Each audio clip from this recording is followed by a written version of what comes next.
It is a pleasure to welcome you to the third edition of the lecture series on advancements in geotechnical engineering, from research to practice. The AGERP lecture series is a pro bono initiative led by Dr. Partha Mishra and Professor Sarat Das. Initiated in 2020, it is aimed at disseminating the coupled learnings from academia and industry on some of the key topics in geotechnical engineering. The International Workshop on Unsaturated Soils was hosted in 2022 during the third edition of the AGERP lecture series. The following lecture on model tests on rain-induced embankment failure to investigate the failure initiation and the effects of slope angle was delivered by Associate Professor Chaminda Gallage at this workshop. Dr. Chaminda Gallage is an Associate Professor in Geotechnical Engineering at Queensland University of Technology. He received Masters in Engineering and PhD degrees in Geotechnical Engineering from the University of Tokyo, Japan.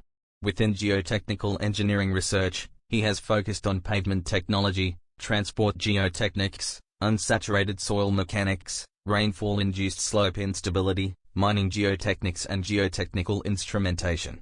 In the last 10 years, Associate Professor Gallage has published over 120 refereed journal conference papers, supervised 20 higher degree research students to completion and received over $1.5 million research funding from the Australian Research Council and industry research partners. Currently, he leads the use of smart geosynthetics for long-lasting and resilient pavements project under ARC Industrial Transformation Research Hub. Good afternoon and maybe good evening, good morning and good night wherever you are. And thank you very much, Professor Das and also Dr. Mishra, and giving me this opportunity, and also Dr. Tibari for a nice introduction. And I met actually Dr. Mishra in a recent conference, ICMGE 2022, and he actually invited me to do a lecture, presentation at this Unsaturated conference. And this is a really good platform to share our knowledge. What I'm going to do today is to bit of discussion very similar to the previous presentation by Dr. Joseph Paramik, and I'm basically going to focus on this instrument and model test that I performed to investigate the failure initiation as well as to investigate the effect of slope angle on rainfall-induced embankment failures. Because I put embankment failures because my model test mainly replicated the embankments. And also this study was done as a part of my PhD some time ago at University of Tokyo in Japan, and I'll give you sort of like acknowledgement to University of Tokyo and my professor and supervisor, Professor Taro Chimura at the end. What I'm going to discuss today is a bit of introduction to the rain-induced embankment failures, which is the main focus, and then bring the aims and objectives of the studies, or basically aims of the study, and bit of information or detail about the test material we use, and the test setup, and then bit of methodology, and then I will go into results of the model embankment test we did in this study, and also bring a bit of modeling and how we can use this type of scale down a physical model to bit of validate the numerical modeling. I made an attempt, and I will show you the results and then conclusions. And if I get a time, then I will really keen on showing my current work where I am trying to collaborate with some other people in Japan to introduce this real-time slope monitoring, which is based on the experimental work we did at University of Tokyo in Japan. As you all know, like embankment and cut slopes are very common geostructure around transport infrastructure, roads and railway, and also earth dams. You can see this type of embankment slopes or cut slopes, you can see. And it is important, like when we have seen a lot of failures of these geostructures and can cause a bit of interruption to the transport system, as well as, of course, it can have some a negative impact like human casualties, and these structures are important. And what we can do is, of course, we can do some engineering strengthening and reinforcing these structures, but sometimes we need to understand the mechanism and then think of what we can do. Even for strengthening or monitoring, we can do that, but we need to understand the mechanism. So mainly my focus was actually look at the failures and in general, this is a very basic thing. Probably you might be very familiar with that. The mechanism behind the rainfall-induced landslide. Normally, when you have the unsaturated soil, it is stable without rain because it has a suction additional strength, which bring as we call like a suction induced strength is there. But when the rainwater goes into the slope, infiltration can increase the pore water pressure. That means this additional strength will disappear. That means in overall, your shear strength will decrease. And at one stage, you can get the failure. Like when you have shear strength lower than the shear stress, that is where you can have this soil mass sliding along the weaker plane. Aim of the study is to understand the failure mechanism of rain-induced embankment failure. That's one of the aims of the study. And the other one is to investigate the effect of inclination on the failure of this rain-induced embankment, and then identify monitoring parameters for real-time monitoring. That's one of the objectives, the aims we set here to identify which could be the physical parameter we can measure in real time in developing a more accurate rain-induced failure warning or monitoring system and to warn the failure. And of course, the fourth aims or objective, I can say, to verify the step sort of like analysis. I am trying to verify how the seepage analysis and stability analysis can be verified using this type of control model test. Okay, I'll just go through a bit of detail about the material we use in this research. This is actually material was collected from a natural slope. And this is a grain size distribution. All the physical properties are given here. According to USCS classification, the soil can be classified as a sort of silty sand. And then we did a bit of testing on that. We did all unsaturated and saturated testing for the material because we wanted to model this the model test in a numerical modeling. So we wanted to have this all the parameters measured. So we set up all like custom made devices here to measure the properties. Especially here you can see soil water characteristic curve was measured using this type of temper pressure cell. That is a bit a smaller version, and that is custom made one. And we measured drying and wetting curve for the material. I mainly focus about this density 1.22 because that is the density we use, dry density. That is the dry density we use for model test. And also we did the hardest part of that to measure the unsaturated, like a hydraulic conductivity function, like a permeability function, which varies with suction.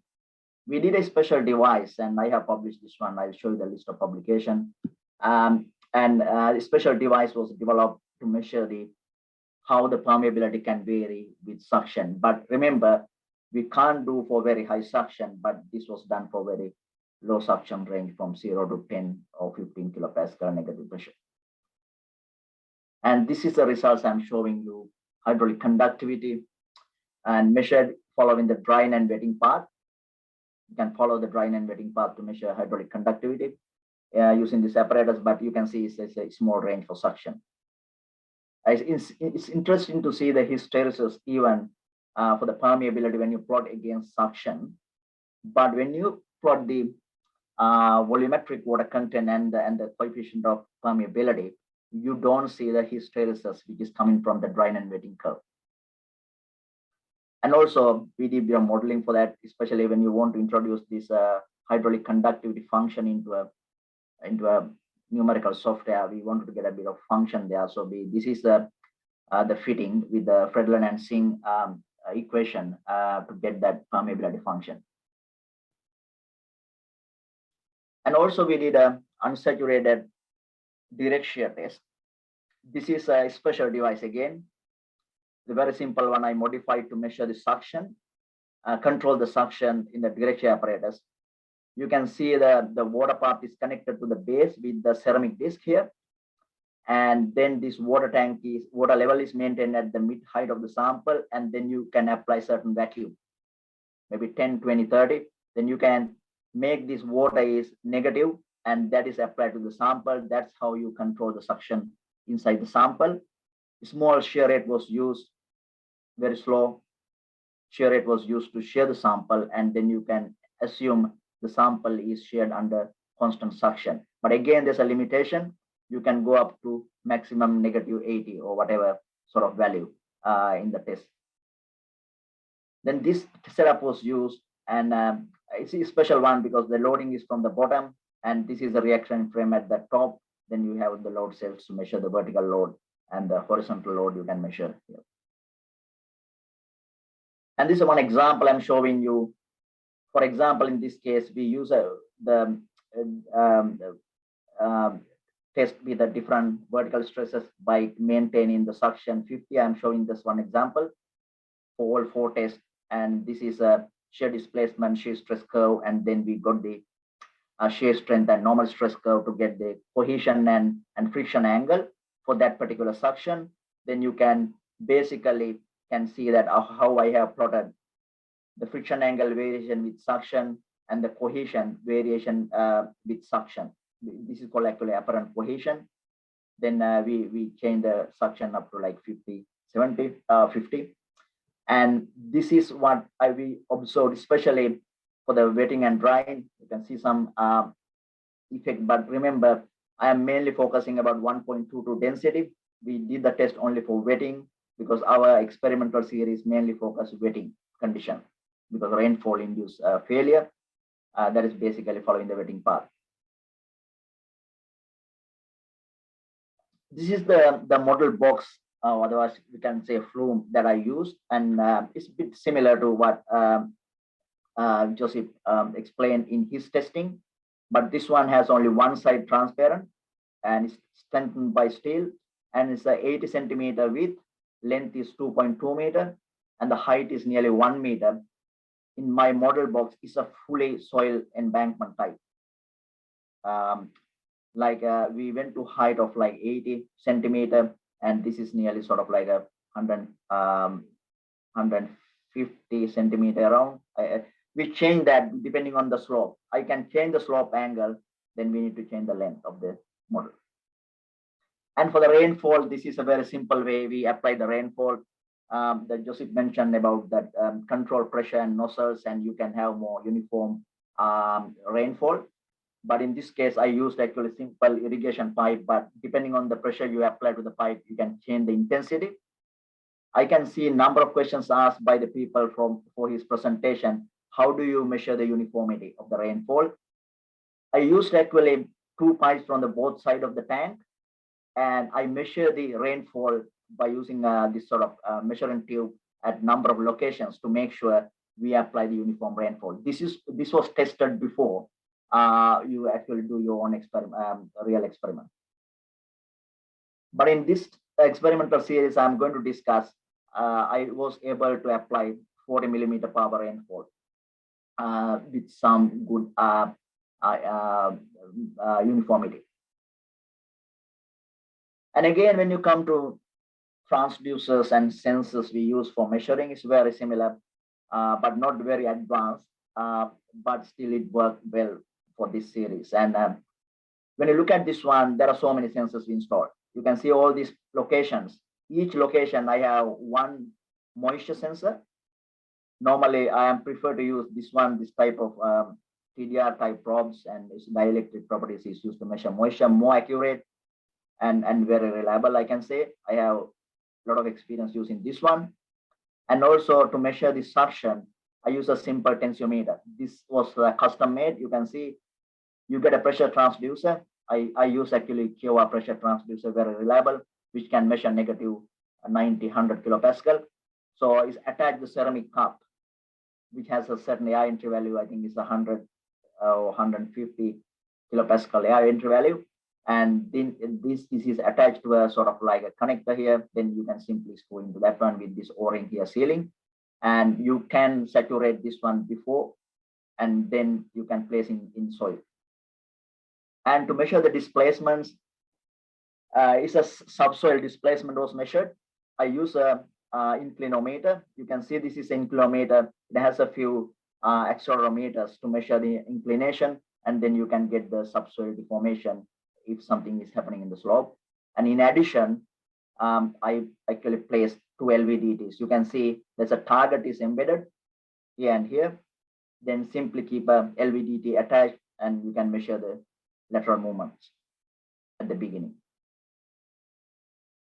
This is again in detail how this inclinometer works. You can see it's a simple technique. One accelerometer in a piece. You know the length of the piece. If you know the rotation angle, you can measure the displacement.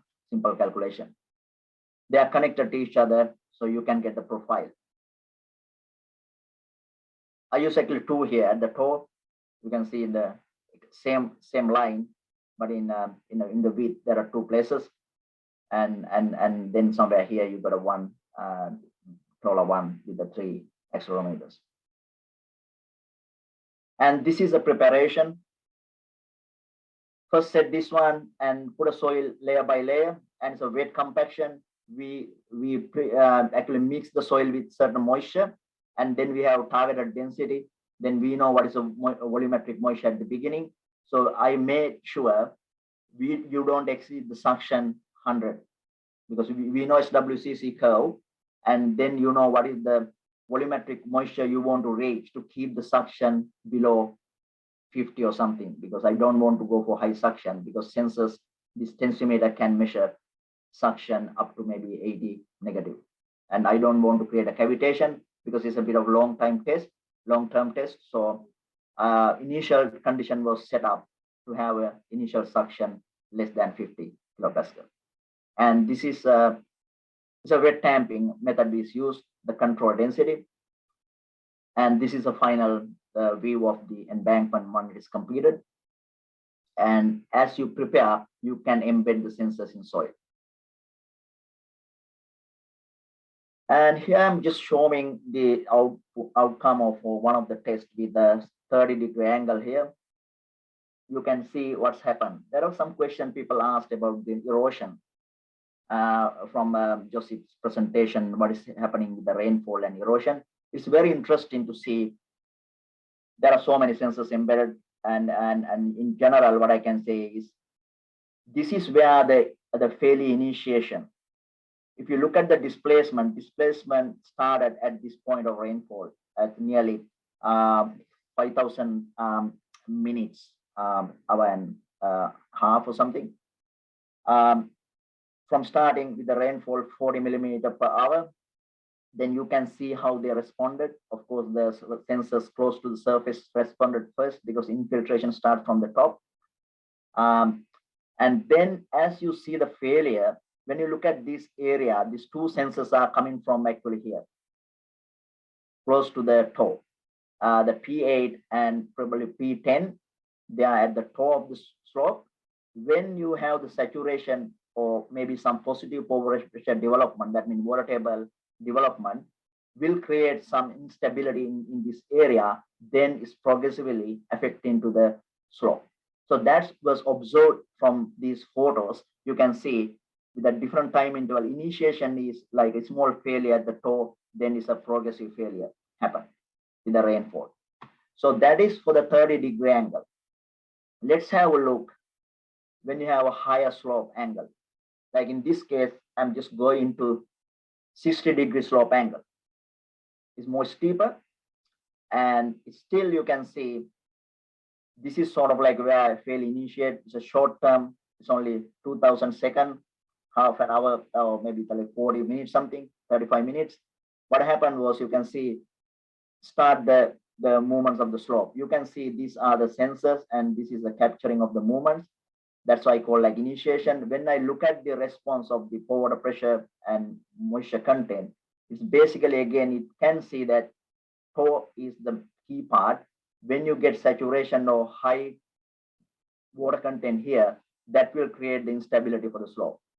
But this failure is a bit catastrophic and very rapid. You can see with the photos, you can see it's a whole slope came down in a short time. And even when you look at the displacement monitoring, the rate of displacement is also high, because that's obvious thing when you have a steeper slope, and you have very short time to warn, because it comes very quick and fast when the slope angle is high.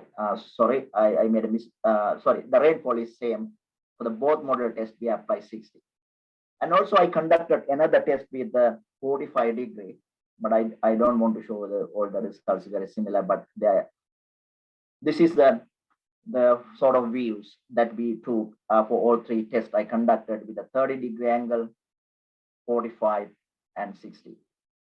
You can see the failure. Normally failure initiation comes from the toe end. Initiate, but movement start early, even though you can't see any failure at the surface, but you already captured the movement earlier than this sort of failure that you can observe on the surface. But this is started with a bit of erosion and then progressive failure, very similar in this case, but this is more catastrophic and sudden type failure when you increase the slope angle. And some other views to show that how the angle varies and how the final failure slip surface looks like. This one is more like a rapid. You can see these markers here. There are 4 markers here, but you can see it's already 2 gone here and it's failed. When you look at compare the movements and the displacement, this is basically horizontal displacement captured somewhere close to the toe. Done by which one we use, maybe D1 or D2. This is what you can see, like when you have higher slope angle, 60 degree, it's a very quick and fast, and the rate is very high. But when you decrease the slope angle, the rate is also low, and it's slow moving slope failure. Then if you are warning against the landslide, then you can think of like when you have the less steep slope, you have more time to evacuate or issue a warning and evacuate. That's something that we focused on, which parameter we can measure in real time for the real-time warning system for rain-induced landslide. That's one of the parameters we picked up as a somehow displacement monitoring in real time. And here it's showing for the different angles, like the slope model with the 60, 45, and 30, and what happened to suction near the toe. You can see its initial suction is around that area, and it dropped as a rainfall applied, and then failure occurs in a short time in a 60 degree, and 45 degrees takes more, and then this is a 30 degree. But in common, what you can see is failure initiated when you get the suction of 0 or maybe near saturation at the toe area of the slope. That is where you get the failure initiation, especially in embankment or even any slopes. The toe is important, and if you want to stabilize, you need to make sure proper drainage at the toe area. And this is a bit of like a comparison with the modeling we did. And what we did here was I am showing the results from the 45-degree slope, and we model it in CW, and it's commonly available software. It's much easier to see how it performed with this control test. We actually it's a sort of couple analysis and CW and SWW together. What we did was we modeled the initial condition and apply the boundary condition rainfall, and then we tried to compare the suction, or otherwise we can say pore water pressure measured. That means time. This is basically transient analysis was done with the time rainfall is applied.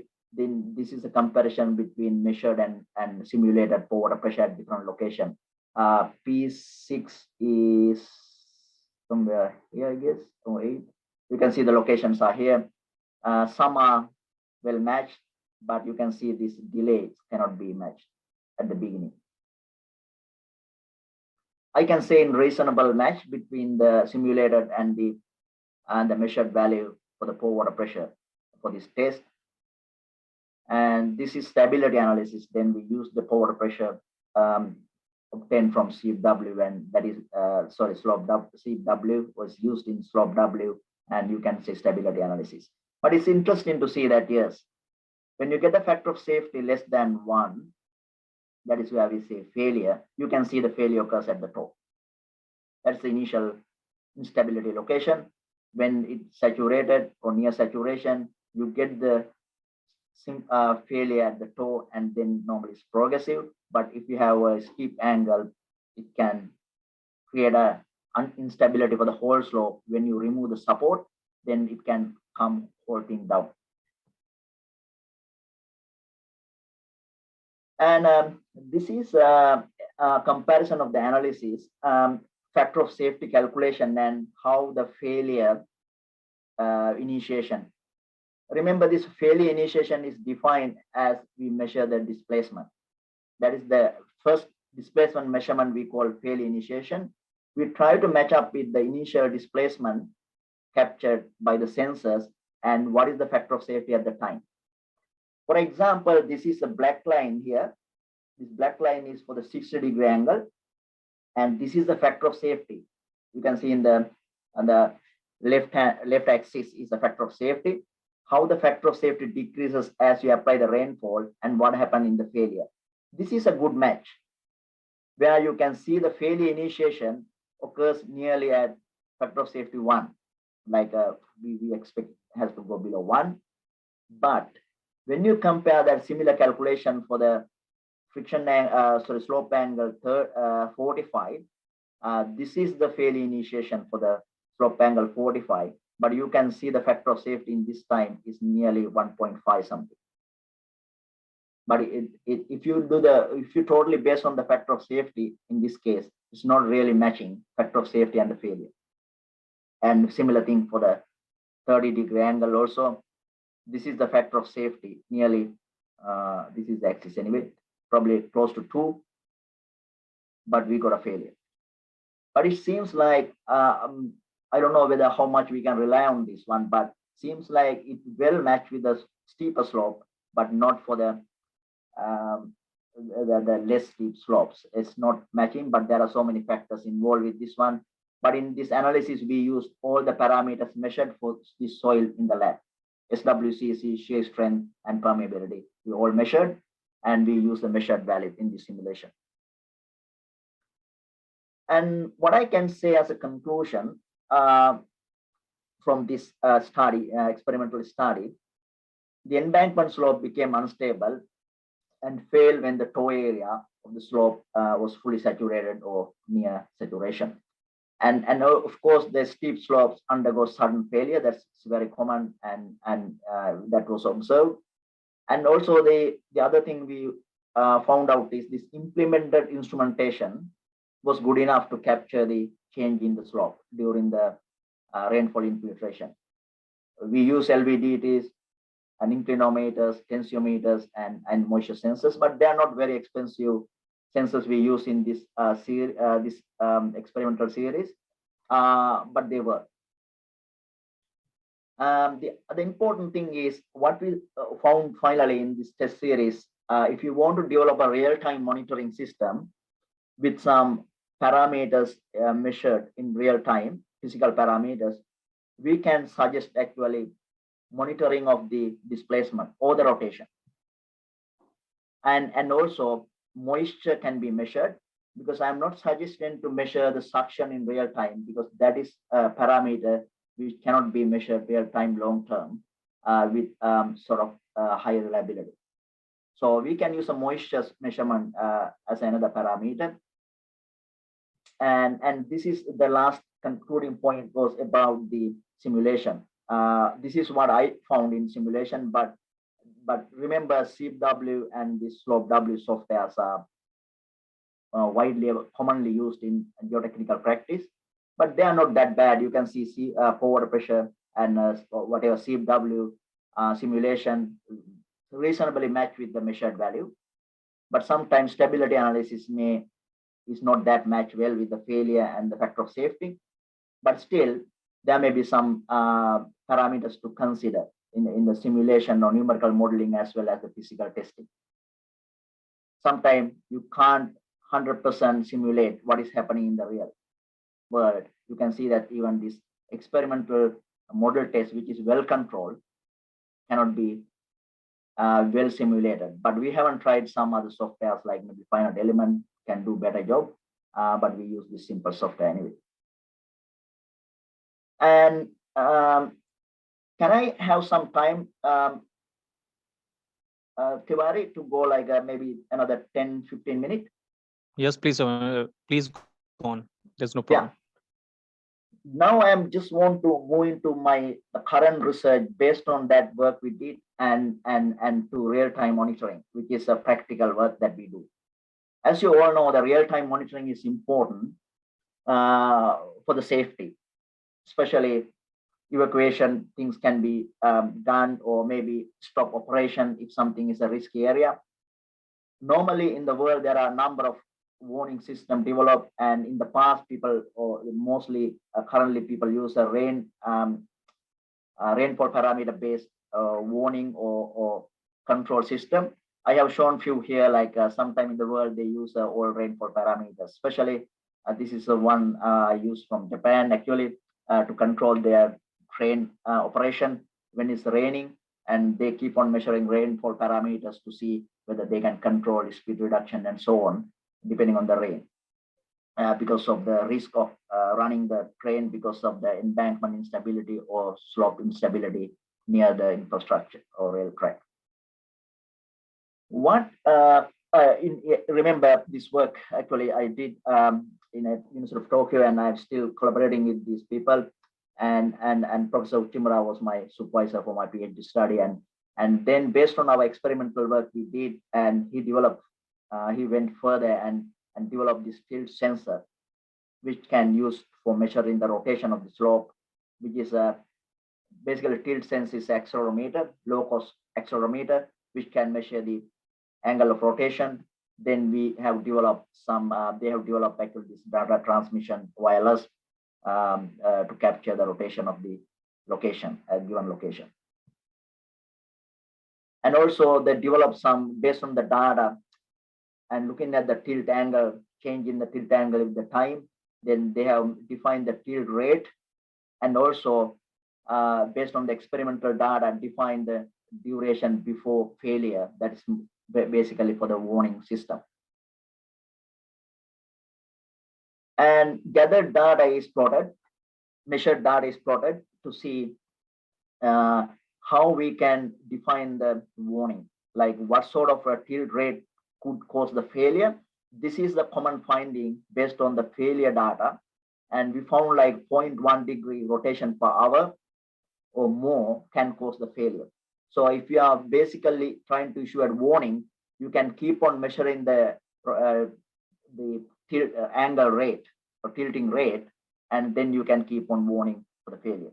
That's basically, this chart was developed based on the measured data and the failure data. And we try to implement this for a natural slope here in Australia, in Queensland. And also the system has a sort of like some advantages. It's a low cost. What it is doing is you can deploy this tilt sensor, we call TS units.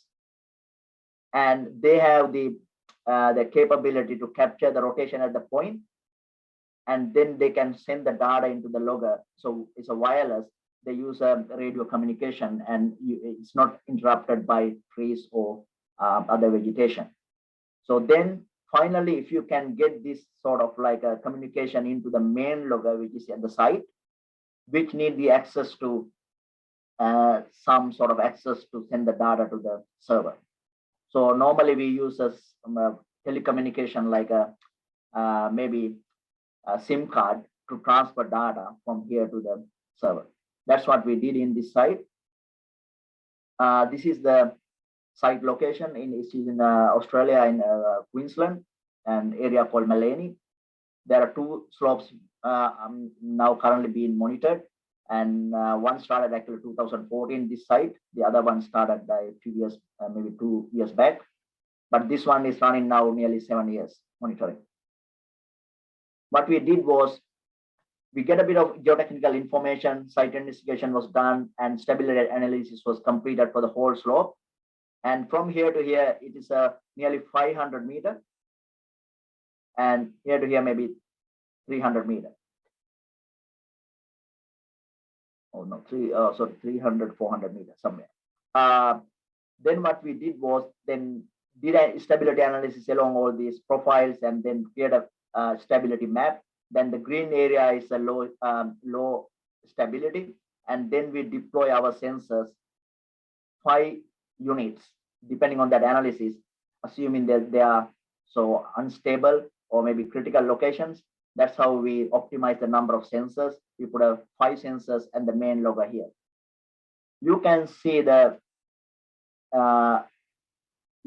main logger, which consists of the data logger and data transmission. It has a SIM card here. Then it can transmit the data through mobile network to the server in Tokyo.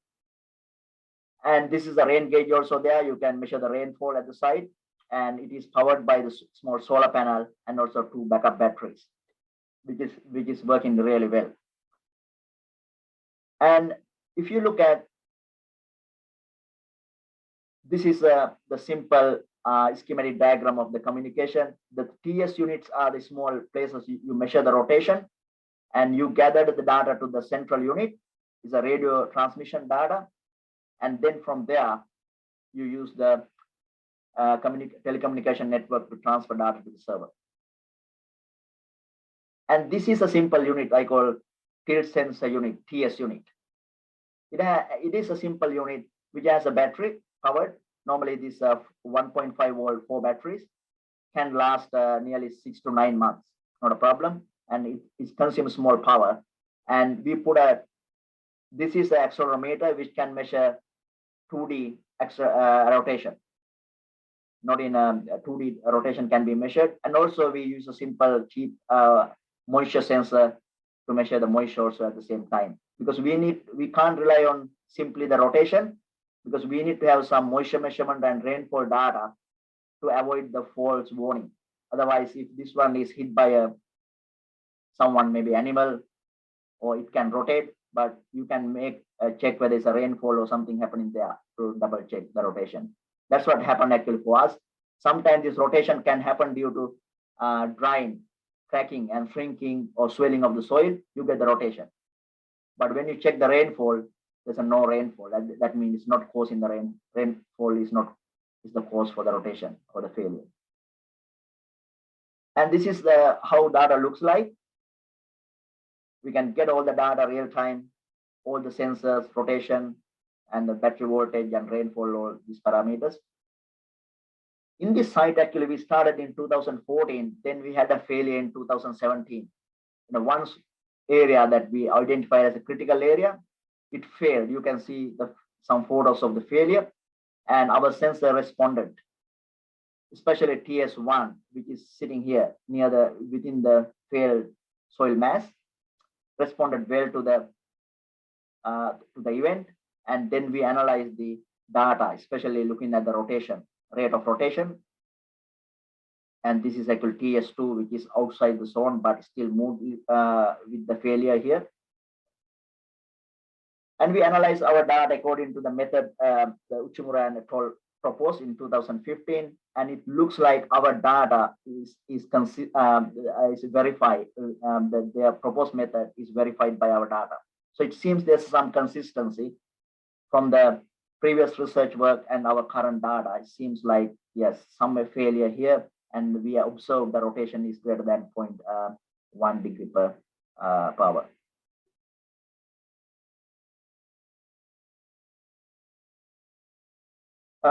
Yeah, that's all right, because this system, I can say that we have been using now 7 years, it's working, and we are trying to use some other advanced technology also nowadays using GPS based, and whether we can go for real time using that. And these are the publication we made, mainly using this model test work, laboratory work we did, as well as some real time monitoring we are doing in Queensland. And also, I would like to acknowledge University of Tokyo and also Professor Taro Chimura, who was my PhD supervisor. I am still collaborating with him and developing and working on this real-time monitoring system. We want to make it more cheaper. That's why we say like a low cost. And now this system has been installed in a number of countries like China and Sri Lanka and Indonesia and Hong Kong, some places. There are a few places, and now in Australia we got 2 sites. We are getting more data to verify that. But yes, the important thing is to make it more cheaper. And of course, I would like to thank Chuo Kaihatsu and Corporation Japan and Dr. Ling Wang. He actually support a lot technological development of these sensors and implementation and instrumentation things, especially the 2 sites I mentioned in Queensland.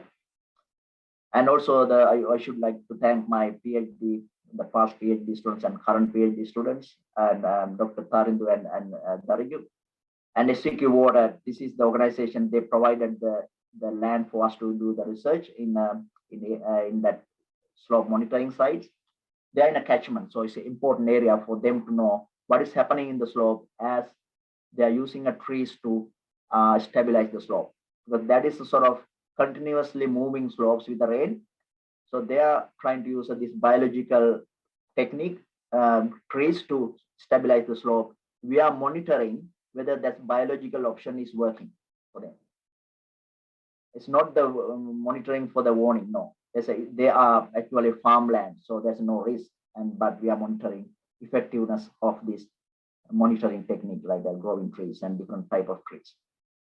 And of course, QED technical staff and some other companies in Queensland, the soil tester, and who supported and freely provided their support to get the soil testing and soil sampling in the site. And Steve Hackworth, I should mention his name, and of course some QUT academics involved in this project. Yes, we haven't done, there are some correlation developed. Of course, that's a very common correlation is if you get a geometry like the slope angle, and there's a risk is high when you increase the slope angle. That is what we observed in our test series. And that is one of the criteria we use even identifying the critical location for our monitoring. Because when you want to deploy such monitoring system, because these are point monitoring, so you need to optimize the number of sensors and finding out the optimum or critical location. We have to use a geometrical information where the slope is steep and maybe some stability analysis to see whether it's a critical. And that's how we try to optimize the sensors, and that's what already we did in the slope. That's what I'm telling. Like, of course, there's always, this is a question people ask when you present a model test and how it is applicable to the practice. No, I'm telling you that the purpose of that model test was not directly applied to the practice, but we are trying to understand the mechanism happening in the real world. And then what you can get out from that type of scale down model test to apply in the practice. Then of course you need to do a real practice and maybe real world monitoring thing, and then analyze that one to see how it works. But these type of model tests are basically good for verifying something like about numerical model, or finding out critical parameters to monitor, or finding out where you can get more unstable location when you have certain things, but they are not real. You can't really compare the model test with direct application in the field now. But that is very important for understand the fundamentals. But then the real, real monitoring and the work with the real slope is important. That's what we are doing now. Of course, you can't simply apply that the model test to the practice. That's my finding, but it's important to do the model test in the lab, because you can't get every time to have a chance to go to the field and do the work. But we need to work with the scaled down model anyway. Well, that question can be asked to both presenters, because I remember when I was reading some thesis a long time ago, more from hydrology, they put a lot of attention on macropore flow, because that is the highway for water to seep into slopes, and we're looking then into how fast is the water reaching deeper layers where it might be dammed and create then a flow force on the slope. Do you consider that in your model experiments? For me, actually, Alex, no, we didn't consider at all, because what we tried is to create that slope, and we didn't focus much about the force, like macro force or micro force. We didn't focus about the formation of that type of pore spaces within the embankment. No. Yes, it was the same for us, I have to say. I'm just now writing the email back to you, Professor Sherman, but yeah, we didn't do that as well, at least not so far. I'm not sure if this is something that is also related to maybe introduction of preferential flow paths when, for example, we are installing some kind of sensors, because all these slopes are obviously highly instrumented. So, but of course, it's one very interesting and I would say important topic, both for this kind of application for laboratory tests, but also for field application. So it's something that should be considered in future research. To be honest, there is one research proposal that I was writing very recently, and it is something that was also mentioned in that how installation of different measurement equipment in slope models affects its hydraulic response. So maybe this is something that is related to this kind of macro pore flow. I'm not sure, but no, it's not something that so far we did think about in our research. There is a slope on my way from my parking spot to the university, and this slope is very gentle. It's not very high, but there is one specific point where water is always seeping out of the slope when there's rainfall. Yeah, so to some degree, when water found an easier way to flow and can transport some particles up, you will have a kind of a preferential flow, not small rather than large. So have you considered for maybe detecting the neuralgic point of a slope, to use infrared camera or any other visual aid to identify spots which could be maybe the ones worth to be instrumented? I mean, Chaminda, you talked about that you need to instrument where it is critical. Yeah. Yes. Alex, my point was like looking at the instability location. Yes, and also like that's a very important thing you mentioned about because there's some you need to do some feasibility studies and going into the field and see, of course, before instrumentation to see the critical location. In that case, we focus something like where the water coming out and in the slope, and then focused on some of the locations just above that point. And also then we verified that with a bit of analysis and also geometrical information. We have a bit of like a matrix to look at and few parameters to identify as a critical location. That's what we did in these slopes actually, but not using any other high tech to identify that type of like infrared or something, other different technology to find out whether this is a sort of spot we need to focus on. But when you go to the field and walk on the field and the site, you can see this one, because I must say you that these two sites we found some location, a lot of water coming out, and then it's drain on the surface and going again to the soil for the next slope. That's how basically we identified these critical locations, and that backed up by the analysis actually. Yeah, as I mentioned, like in this experimental series, we really didn't focus about the in situ density and the lab density, because we tried to something simulate by having a controlled environment. The soil we collected from the field had a sort of like, if you look at that, my data, like you can see maximum dry density is 1.7. But normally you don't, even in the field, you don't get the maximum dry density for the natural soil. It can be like 80% of 70% of the maximum dry density you obtain from the compaction test. So this test that we did in the lab, like a model test, we didn't really try to match up the field density and the lab density. No, it's all parametric type of study, and we had a different objectives to achieve and not really directly try to compare with the field. No. Then better thing is to go to the field and do the field measurements to better understand how it performs. But in the lab, of course, you can do with the different densities. That's what we did.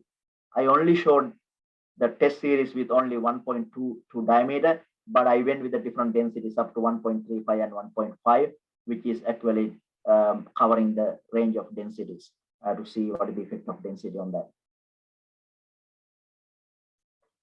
This question is regarding this model test and also the field. Like I think my point is the best is to do in the field to understand all the variabilities and real-time measurement things and field measuring data if possible. But normally what I can say is, yes, you are correct. Like normally this type of model test, scale down model test, of course, boundary effect is there. And they are good at like verifying numerical models or maybe identifying some critical things, what's causing or understanding the mechanism. That's what we can use. Because you have the element test, you can't say that is you are measuring strength or whatever element test, but these are a bit of model test, try to see what is the mechanism happening actually. But yes, we need to limit, there are so many limitations when you want to do this type of rainfall induced landslide, so many limitations and the measuring things and how you prepare the model and boundary condition and so on. But after doing some work and understanding the mechanism, then you better go to the field and do the field monitoring. That's what we are trying to do now. Even suction monitoring. Now I have a project actually I'm planning, is a different application. I'm trying to monitor the suction and moisture around a tree with the depth and the space. What is the effect of the tree growing and what is happening to the soil moisture and suction. And that is a very interesting thing. I am developing that and want to see that the full picture in the field. Of course, again, when you do in the field, there are some variability. One place has a different soil, but when you go to a different place, you can have some different soil. That's why you need a bit of like a modeling and as well as this model test in the lab, because you can change the parameter as you wish. It's much easier. But if you go to the field, when you do one location, it's expensive, time consuming. You can do one or two in the field. But the lab or the model test, you can make it multiple testing to understand better this parametric sort of study and verify the numerical model. That's my sort of understanding with my experience of with this model test. And nowadays I am very keen on doing some field work. Like even in my pavement research, I do a lot of model tests in the field, in the lab, doing the model box test, simulating pavement structure and modeling and loading it and seeing its performance. And at the same time, now we are working in the field monitoring and getting that data to compare how well this lab testing and field testing compares. In that case, it's a bit interesting in the road, because that is both man-made structures and much better understanding control material. And there is a good match with the field and the lab. I must say that. But in this type of one, like a rainfall-induced landslide, no, there is a big issue with the scale. But in some model type tests, you can directly apply the things into the field, outcome from the lab test to the field.